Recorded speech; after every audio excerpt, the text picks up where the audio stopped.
नमस्कार दोस्तों, जय जोहार। मैं कौशल तिवारी और बिहनिया संझा में आपका स्वागत है।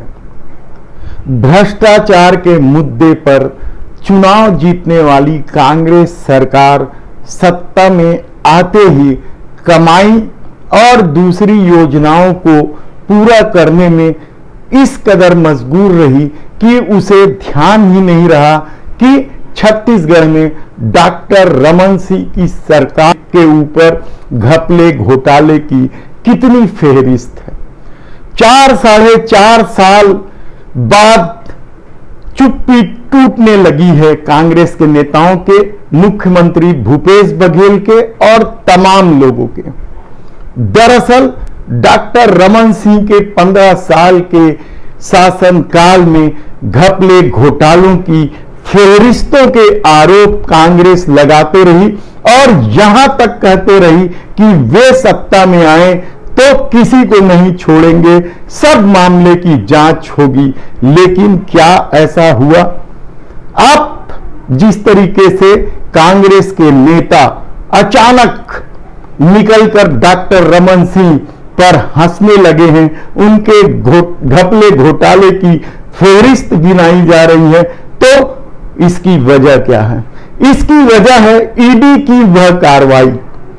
कोयला घोटाला और मनी लॉन्ड्रिंग, शराब घोटाला और मनी लॉन्ड्रिंग को लेकर ईडी ने जब छत्तीसगढ़ में घपले घोटाले की कहानी उजागर करने लगी तो अचानक कांग्रेसियों को डॉक्टर रमन सिंह के घपले घोटाले याद आने लगे। कल कांग्रेस के आधा दर्जन से अधिक नेता, जिसमें प्रवक्ता भी शामिल हैं, अचानक प्रेस कॉन्फ्रेंस करते हैं और बताते हैं कि रमन सरकार में 4000 करोड़ से अधिक का शराब घोटाला 2012 से 2017 के बीच हुआ। रमन सरकार ने दिल्ली की तरह आबकारी नीति में न केवल परिवर्तन किया बल्कि एक ऐसे अफसर जो रिटायर हो गए थे उन्हें 9 साल तक सेवा वृद्धि कर उस विभाग के प्रमुख पद पर बैठाए रहा। इस पूरे खेल में क्या तत्कालीन आबकारी सचिव गणेश शंकर मिश्रा शामिल नहीं थे? क्या इस खेल में आबकारी मंत्री रहे अमर अग्रवाल शामिल नहीं थे? क्या केवल डॉक्टर रमन सिंह दोषी थे या केवल समुद्र सिंह दोषी थे? ये सारे सवालों के जवाब आपको नहीं मिलते यदि केंद्रीय जांच एजेंसी भूपेश बघेल और उनके घपले घोटाले का आरोप उजागर नहीं करती या आरोप नहीं लगाती। दर्जन भर लोग गिरफ्तार हैं इन दो मामलों में, यानी कोयला घोटाले और शराब घोटाले में।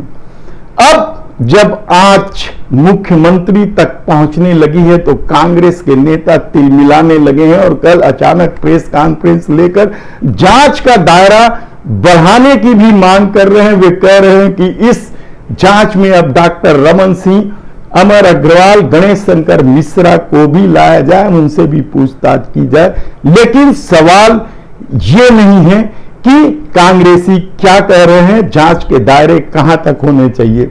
सवाल तो भूपेश बघेल के उस आरोप का भी नहीं है जिसके तहत उन्होंने कहा है कि रमन सिंह ने अपने कार्यकाल में जो 10 लाख टन का घोटाला बता दिया था उस पे जोड़ घटाना करके उन पर आरोप लगा रहे हैं। सवाल ये भी नहीं है कि डॉक्टर रमन सिंह या पूरे उस मंत्रिमंडल के लोगों के खिलाफ जो भ्रष्टाचार के आरोप लगने लगे थे उसके खिलाफ भूपेश बघेल ने क्या कार्रवाई की, ये सबसे बड़ा सवाल है। 4.5 साल बीत गए, आप घोटालों की फेहरिस्त देखेंगे तो हैरान हो जाएंगे। जिस तरह के आरोप डॉक्टर रमन सिंह पर लगे थे उसमें केवल चीट फंड कंपनी का घोटाला और पीडीएस घोटाला या नान घोटाला कहना चाहिए, वो ही सामने आकर जांच तक पहुंचा था। लेकिन उसके अलावा कितने घोटाले थे जिसे पर्दाफाश करके आरोपियों को गिरफ्तार करने का दावा कांग्रेस छाती ठोक कर करते हुए चुनाव पर उतरी थी। लेकिन क्या हुआ? आप पूछेंगे कि घोटाले कौन कौन से थे। राजधानी के हृदय स्थल पर स्काई वॉक, फिर DK super speciality hospital, DKS घोटाले के नाम से वो चर्चित है। इसके अलावा मोबाइल घोटाला, 600 करोड़ रुपए से अधिक का यह मोबाइल घोटाला है। फिर डॉक्टर अमन सिंह की पत्नी यास्मीन सिंह के जो विभाग में वो काम कर रही थी, वहां जसपुर सरगुजा या दूरस्थ क्षेत्रों में वाटर कूलर वाला घोटाला।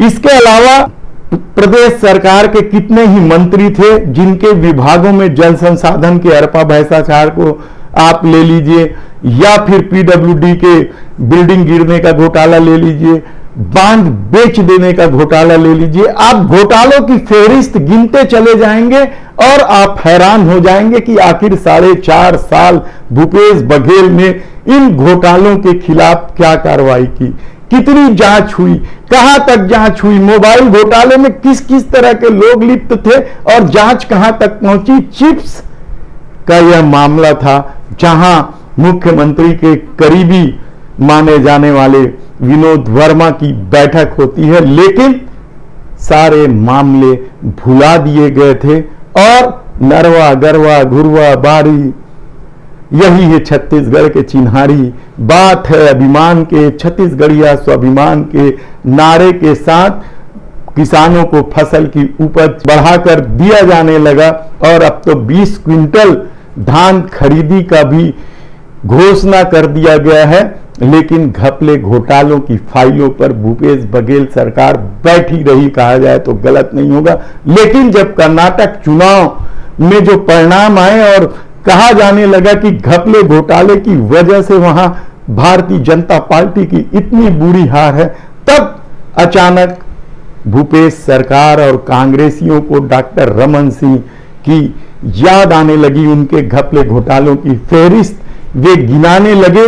और हैरानी की बात तो यह है कि कांग्रेस की सत्ता है, भूपेश बघेल मुख्यमंत्री हैं, लेकिन कांग्रेसी पत्रकार वार्ता करके जांच के दायरे बढ़ाने की मांग कर रहे हैं।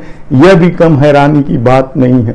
कल जिस तरीके से सुशीलानंद शुक्ला, रवि घोष, आप नाम गिनते चले जाए नेताओं के, अचानक पहुंच गए, प्रदेश अध्यक्ष नहीं थे और जो चेहरे दिख रहे हैं वे प्रदेश अध्यक्ष के विरोधी चेहरे हैं कहा जाए, या भूपेश बघेल के खासम खास चेहरे हैं कहा जाए तो गलत नहीं होगा। ये एक सब अपनी कहानी है, राजनीति में गुटबाजी और विवाद तो चलता रहता है और कांग्रेस की तो यह परंपरा बन चुकी है। लेकिन अचानक कांग्रेसी जगने लगे, उसकी वजह क्या सिर्फ ईडी की कार्रवाई है? क्या ईडी आने वाले दिनों में डीएम फंड को लेकर बड़ी कार्रवाई करने वाली है?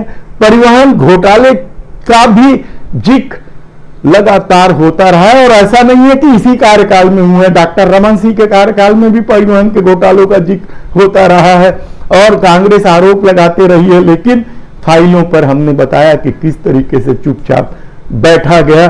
और अब जब कोयला घोटाला और शराब घोटाले के जांच की आंच बड़े बड़े नेताओं तक पहुंचने लगा है, तब कांग्रेस को डॉक्टर रमन सिंह की याद आने लगी है। लेकिन हम आपको बताएंगे कि कांग्रेस क्यों चुपचाप फाइलों में बैठे रही, किस तरह की सेटिंग हुई, किस तरीके का खेल कांग्रेस इन 4 सालों में खेलती रही, किस तरीके से मंत्रियों से, जो डॉक्टर रमन सिंह के कार्यकाल में मंत्री थे, उनसे गड़बड़ियां करते रहे और क्या खेल है ये हम आपको बताते रहेंगे। आप हमारे चैनल को देखते रहिए। प्लीज यदि आपने सब्सक्राइब नहीं किया तो हमारे चैनल को सब्सक्राइब कर लीजिए। धन्यवाद।